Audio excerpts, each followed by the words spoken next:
नमस्कार मित्रांनो, मराठी रंग या चॅनलमध्ये तुम्हा सर्वांचे अगदी मनपूर्वक स्वागत. ठरलं तर मग या मालिकेच्या इंटरेस्टिंग एपिसोडमध्ये अर्जुनने भयानक सत्याचा उलगडा केला. म्हणजे अर्जुनने नेमकं काय केलं हेच आपल्याला आता या व्हिडिओमधनं जाणून घ्यायचं आहे. अर्जुन इथे कुसुमकडे आलेला असतो. अर्जुन कुसुमला असे काही प्रश्न विचारतो की त्याने कुसुम पूर्ण हादरून जाते. पण मात्र नेमकं अर्जुनने काय विचारलं आणि नेमकं अर्जुन काय धमाका करणार आहे? जेव्हा अर्जुन कुसुमकडे हॉस्पिटलमध्ये आलेला असतो तेव्हा कुसुम मधुभाऊंच्या विचारांमध्ये आणि टेन्शनमध्ये खूप अस्वस्थ बसलेली असते.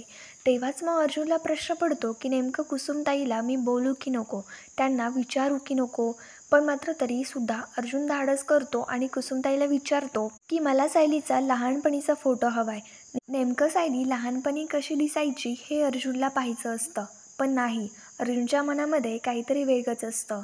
आणि जेव्हा अर्जुन कुसुमताईला बोलतो की मला सायलीचा लहानपणीचा फोटो हवाय आणि अर्जुनचं हे बोलणं जरा कुसुमताईला वेगळंच वाटतं. म्हणून कुसुमताई अर्जुनला विचारते, नेमकं खरं काय ना ते मला सांगा. माझ्या जीवाला ना घूर लावू नका.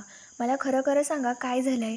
अर्जुन धाडस करतो आणि कुसुमताईला बोलून टाकतो की मला सायलीचे आईबाबा कोण आहेत हे कळलं आहे. नेमकं अर्जुनला सायलीचे आईबाबा प्रतिमा आणि रविराजच आहेत का ही गोष्ट कळली आहे, किंवा मग दुसरं कोणी आहे ही गोष्ट कळली आहे. आता मग हे ऐकल्यानंतर तर कुसुमताईच्या पायाखालची जमीन सरकते.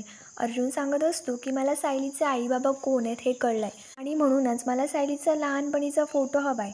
सायली लहानपणी कशी दिसायची याच्यावरनं मी अंदाज लावणार आहे. इकडे महिपत आता प्रियाकडे आलेला असतो आणि महिपतला आलेलं पाहता प्रिया भयंकर अशी घाबरते. कारण महिपत असं काही प्रियाला दाखवतो की तिच्या पायाखालची पूर्ण जमीन सरकते. महिपत प्रियाला सांगत असतो, तू प्रिया मधुकर आहेस ही गोष्ट मला सगळ्यांना सांगावीच लागेल.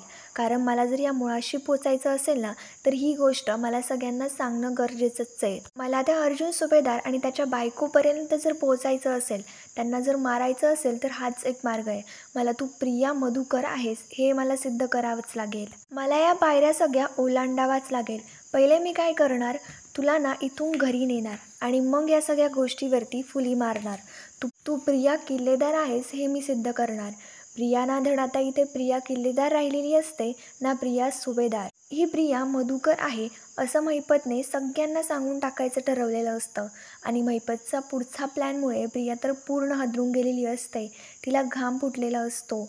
इकडे दुसरीकडे अस्मिता, प्रताप, अर्जुन यांना सगळ्यांना सायलीला जे काही टेन्शन आलेलं असतं त्याच्यामुळे ते सुद्धा शांत झालेले असतात. आता मग अस्मिता अर्जुन व प्रतापला सांगत असते की मम्मा सायलीशी ना नीट वागतच नाही आहे. सायलीला जर कोणी काही बोललं तर तिला राग येतो, पण मात्र ती का नाही वागत आहे. तर मग आता अर्जुनच्या डोक्यात खूप धमाकेदार असा प्लॅन येतो आणि अर्जुन सगळ्यांना सांगतो, एक गोष्ट तर इथे क्लिअर आहे, जर सायलीशी दुसरं कोणी जर वाईट वागत असेल तर त्याच्यामुळे मम्मा चिडते, त्यांना रागावते. मग आपण आता सायलीशी वाईट वागायचं आणि मम्माला आणि सायलीला गोड करायचं आणि त्यांच्या तिघांचंही हे ठरतं. तेवढ्यात लगेच तिथे सायली येते, त्यांना पाहते, विचारते की तुमचं हे काय चाललं आहे. सायलीला आलेलं पाहता ते तिघेही घाबरतात. पण मात्र त्यांचा हा सगळा प्लॅन सक्सेसफुली वर्क होणार का, पण कल्पनाला आणि सायलीला ते तिघेही गोड करू शकतील का, हेच आपल्याला पुढे आता जाणून घ्यायचं आहे. अर्जुन सायली ही खरी तन्वी आहे आणि सायलीचे आईवडील कोण आहे ही गोष्टसुद्धा लवकरात लवकर सिद्ध करणार आहे. मधुभाऊंना सुद्धा ही गोष्ट कळलीच आहे की सायलीच खरी तन्वी आहे आणि मधुभाऊ कोमातून उठून ओरडून अख्ख्या जगाला सांगणार आहे. मग आता नेमकं हे सगळं काय होणार हे आपल्याला पुढील इंटरेस्टिंग एपिसोडमध्ये पाहायचंच आहे. मग त्याच्यासाठी चॅनलला सबस्क्राईब करा. थँक्यू.